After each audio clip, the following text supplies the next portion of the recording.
शौकीन है।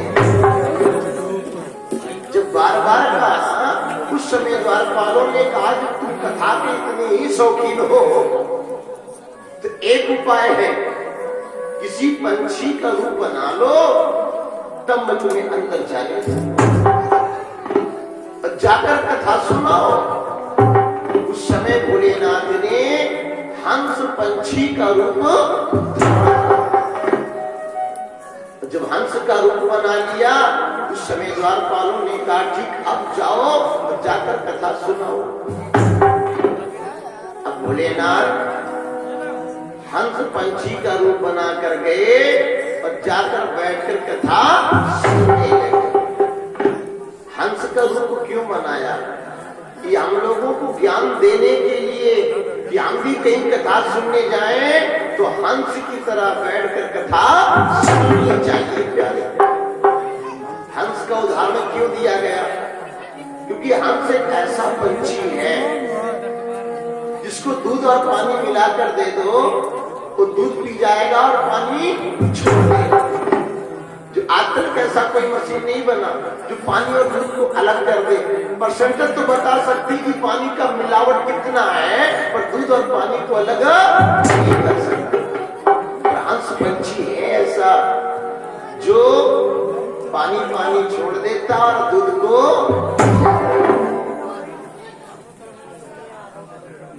ये हमारे भैया जी रामविलास यादव जी के मातृभूमि की तरफ से 51 मुद्राओं का दान भगवान के चरणों में, भगवान कल्याण किया। भाई कहने का तात्पर्य है, कहीं कथा सुनने जाए, कथा में तो हर प्रकार की बात बताई जाती है, समाज सुधारक और चुटकुला भी सुने जाते, कथा भी सुनाई जाती है।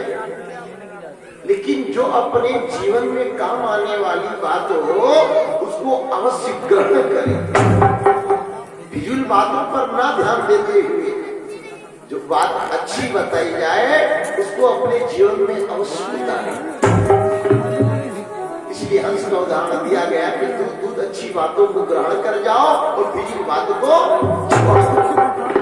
अब भोलेनाथ कथा सुनकर वापस लौट गए, पर इधर सुखदेव महाराज ने क्या कहा? हे राजन, एक बार रे तायोगी माई,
क्षेत्र में गुम्बद ऋषि की कथा कर रहे थे और कथा करते करते बीच में जय जयकार लगवाने लगे। हम लोग भी जोरदार जयकारा लगाते हैं, बोलो प्रेम से राधे, आज जोर से बोलो। ऐसे काम नहीं चलने वाला। ये आवाज कैलाश पर्वत पर पहुंचानी है, झल लगाकर बोलो राधे। आवाज गूंजते गूंजते कैलाश पर्वत पे पहुंची।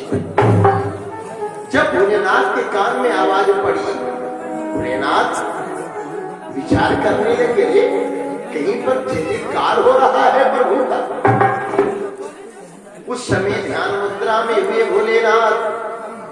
और उन्हें पता चल भाई भोलेनाथ अंतर्यामी।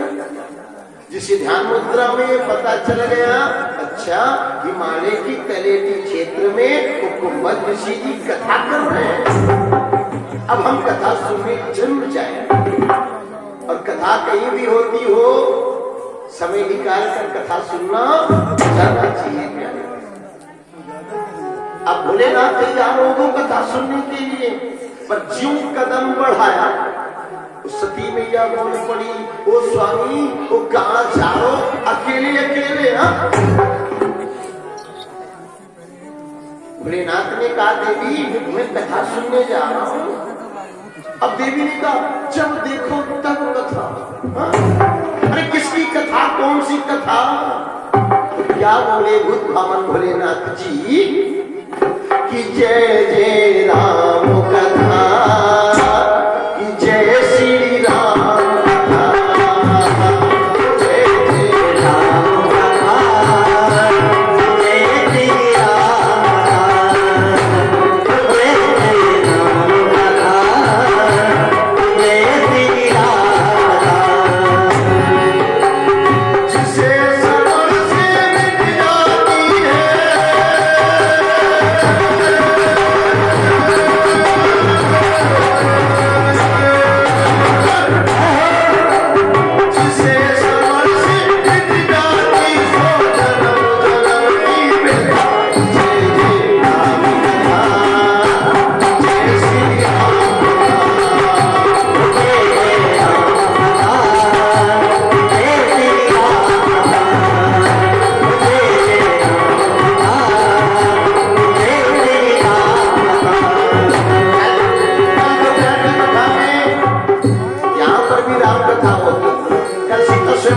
आप लोगों को सुनाई जाएगी, क्योंकि राम कथा सुंदर करतारी संशय अति उड़ावतारी, राम कथा सुंदर करतारी संशय अति उड़ावतारी, राम कथा सुंदर करतारी संशय अति उड़ावतारी, राम कथा सुंदर करतारी संशय अति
हमारे प्रभु राम की कथा हो रही है, उस कथा को हम सुनने जा रहे हैं। लेकिन जब देवी को भोलेनाथ ने बताया कि कथा सुनने से जन्म जन्म की व्यथा दूर होती है, अब देवी को भी थोड़ा जिज्ञासा जगी कि हम भी चले कथा सुनाए। कहा स्वामी हमें भी संग ले चलो। भोलेनाथ ने कहा देवी तू कथा नहीं सुन पावेगी। देवी ने कहा स्वामी ले तो चलो, मैं कथा सुन लूंगी। जिस कथा को सुनकर जन्म जन्म की व्यथा दूर होती हो, उस कथा को मैं क्यों नहीं सुनूंगी। ले चलो ना स्वामी साथ में। अब भोलेनाथ ने कहा चलो ठीक है, तुम भी बन ठन के तैयार हो जाओ। अब देवी भी बन ठन की हुई तैयार। भोलेनाथ ने पकड़ो हाथ और लेकर चल पड़ो कहां? हिमालय की तलेटी क्षेत्र, जहां पर कुंभज ऋषि जी कथा कथा कर रहे थे।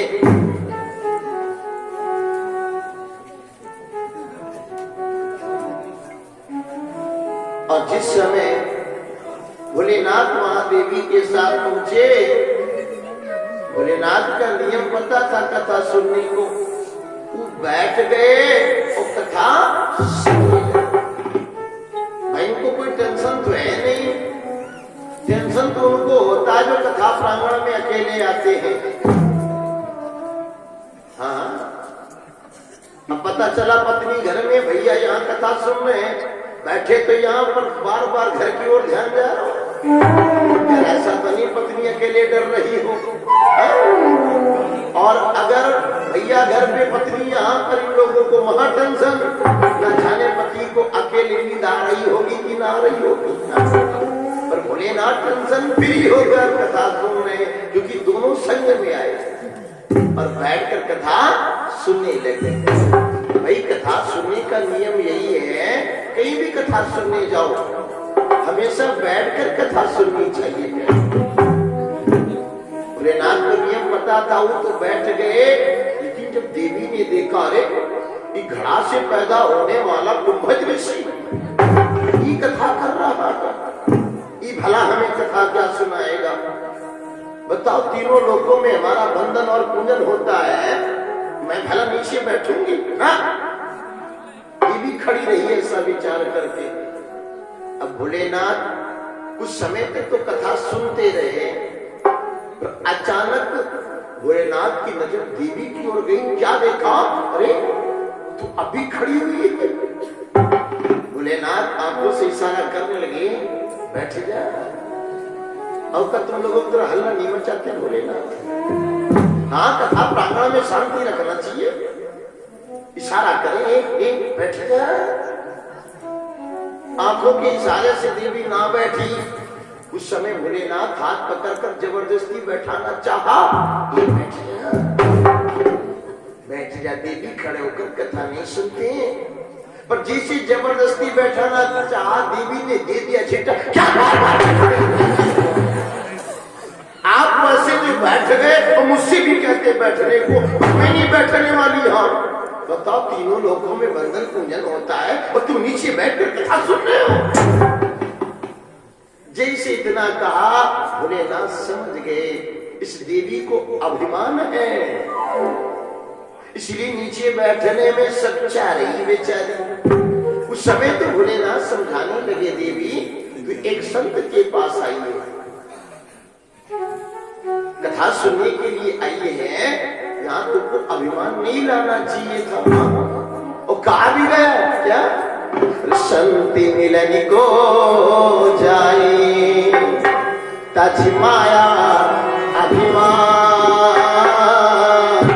ज्यों ज्यों बगिया गे बड़े फल गोटिया की समान, गोटिया की समान।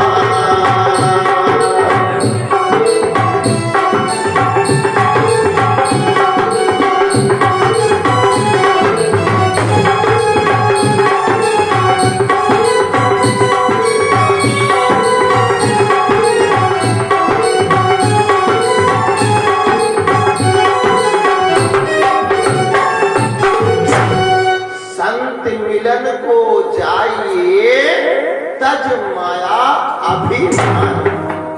कहीं हम संत का दर्शन करने जाएं या मंदिर में जाएं या कथा सुनने जाएं तो अभिमान को साथ में नहीं लाना है। भाई अगर अभिमान लेकर संग चले आए, जिसे हम घर पे सोफा पर बैठते हैं और यही सोचते चले आए हम तो भाई सोफा पर बैठते हैं, हम सोफा पर बैठने वाले हैं, तो क्या समिति पर बैठोगे? नहीं बैठोगे, क्योंकि अभिमान तो है कि हम सोफा पर बैठने वाले हैं। लेकिन ईद को घड़ी में छोड़कर आना चाहिए, नहीं तो यहाँ बैठना मुश्किल हो जाएगा। अभिमान संग नहीं लाना चाहिए। और ऐसा क्यों कहा गया कि ज्यों ज्यों पग आगे बढ़े फल कोटिनिया के समान। कहने का तात्पर्य है, जो जितने दूर से चलकर आता है उसको उसको उतने ज्यादा फल भी मिलता है। कारण क्या है भाई? कारण ही होता है कि जो बेचारे दूर से चलकर आते हैं ना, वो सोचते हैं बताओ इतनी दूर से हम चलकर आए, जरा ध्यान से कथा सुन लो। और पड़ोसी लोग सोचते वैसे उनका बाबा 11 बजे तक सौवे दिया नहीं। हाँ, चलो अपन हुए चली 2-4 लोगों से मुलाकात है कोई चाहिए। उनका भाव कुछ दूसरा होता है, और जो जिस भाव से आता है उसको वैसा देता है। भोलेनाथ ने देवी को बहुत प्रकार से समझाया, देवी तू कथा सुनने को आई है ना, बैठकर कथा सुना जाता है, कथा खड़े होकर नहीं सुना जाता है, बैठ जा। पर देवी भोलेनाथ ने समझाया तो बहुत, पर भोलेनाथ की एक बात भी देवी को ना भाई। तब भोलेनाथ विचार करने लगे कि मैं तो बैठकर कथा सुन रहा हूं, पर ये खड़े होकर एक संत का अपमान कर रही है। अब यहां पर रुकना ठीक नहीं है। भोलेनाथ बैठे बैठे हाथ जोड़कर कुंभज ऋषि को प्रणाम कर लिया, उठाया अपना त्रिशूल और पकड़ा देवी का हाथ और कहने लगे, मुझे तो पहले से पता था कि तू कथा नहीं सुन पाएगी। क्यों? क्योंकि तू राजा दक्ष की पुत्री है, तो तेरा पिता भी बड़ा अभिमानी है, और पिता का अंश पुत्र में भी पाया जाता है। चल, पकड़ा हाथ और लेकर चल। भोलेनाथ कैलाश पर्वत की ओर बढ़ते जा रहे, देवी का हाथ पकड़े हुए। भक्ति झकती हुए कि तेरे कारण मुझे भी कथा सुनने को नहीं मिला। मुझे तो पहले से पता था तू कथा नहीं सुन पाएगी, पर जिद कर लिया तूने। भक्ति झकती हुई भोलेनाथ कैलाश पर्वत की ओर जा रहे थे, पर उधर से परशुराम और लखन सीता की खोज करते हुए चले आ रहे थे। अचानक भोलेनाथ की नजर पड़ गई, और जैसे भोलेनाथ की नजर पड़ी, भोलेनाथ वहीं पर ठहर गए। और कहां थे परशुराम? जब भोलेनाथ की नजर पड़ी तो कहां थे? गंगा के पारे आज के थे श्री दशरथ मरण हो चुका था, हो चुका था।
भोलेनाथ की नजर पड़ी तो परशुराम गंगा के पार आ चुके थे।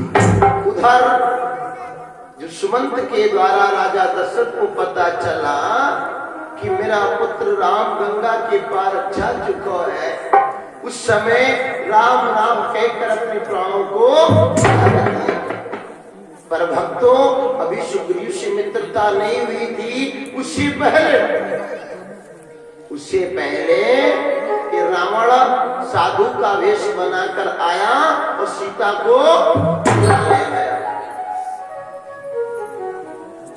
इसलिए साधुओं से हमेशा सावधान रहना चाहिए। हाँ, बहुत प्रकार के होते हैं बाबा। बाबा के बहुत प्रकार हैं। असली बाबा, नकली बाबा, कतली बाबा, फसली बाबा, इल्मी बाबा, चिल्मी बाबा। बाबा के बहुत प्रकार है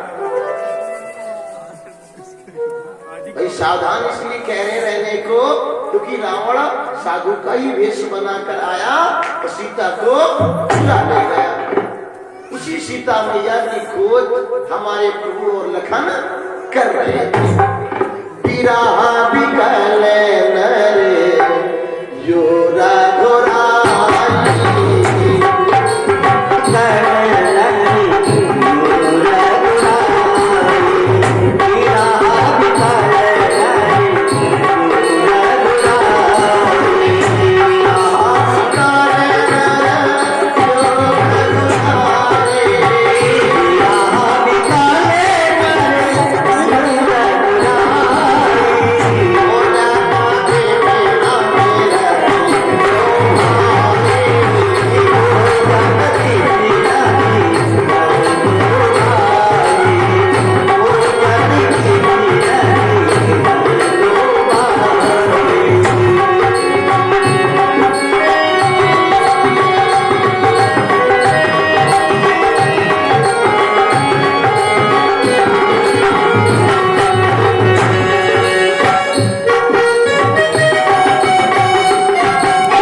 जाकर के प्रभु को प्रणाम कर लो और पास में जाकर दर्शन भी कर लो।